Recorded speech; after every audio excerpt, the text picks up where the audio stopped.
Well, I think Pakistan at the moment is still not yet in a position to act as a regional power.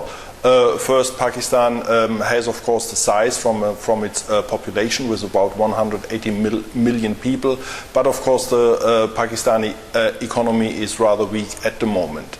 A second point which also limits Pakistan's rise is that the government has not been able to provide regional public goods. So Pakistan is unfortunately regarded by its neighbors mostly as a threat rather than as a cooperation partner. So I think the new government is now facing different challenges, and I think it's one of the most important challenges is to forge a coherent foreign policy, because Pakistani foreign policy was unfortunately characterized by different actors, whether it's the government, whether it's the military or non-state actors. So in that sense, Pakistan may have the demographic as well as the economic potential, yes, but I think it will take quite some time before Pakistan could really rise as a regional power and to be accepted as a rising regional power. This would also include that Pakistan must have more trust by its neighbors, and this of course is very difficult, especially in its relations with India and with the relations with Afghanistan. Just a very quick note on the recent elections in Pakistan. What's your take? Yes. Well, the recent elections have definitely strengthened the democratic government in Pakistan. They have also been a very important point for the transition. It was the first democratic transfer in Pakistani history.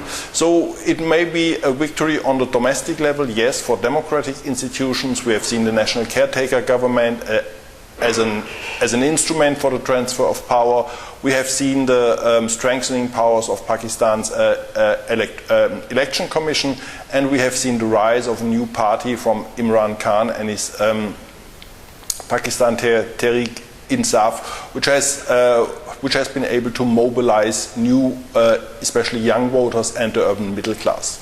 On the regional level, we have to see in how far this will also be of a great value, especially for the security situation. We will see positive steps by the new Pakistani government to expand economic relations with India, but it will be a little bit more different or difficult when we look at relations with Afghanistan. The government has been strongly against the drone strikes of the United States in the tribal areas, and the government has also announced to be ready for talks with the Pakistani Taliban, who are fighting the Pakistani army and who want to try to establish a Pakistani Taliban state in Pakistan.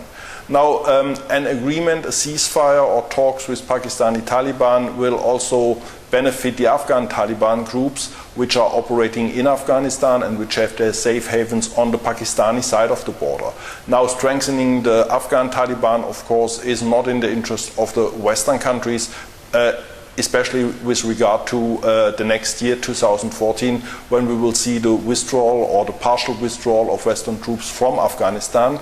So the government has to be clear in how far it will be able to find a compromise between its own necessity for talks with Pakistani Taliban groups, yes, but on the other hand also to keep in mind the interests of the West and the Afghan government, that this situation would not lead to an escalation of the security situation in Afghanistan, which would be detrimental to the Western powers as well.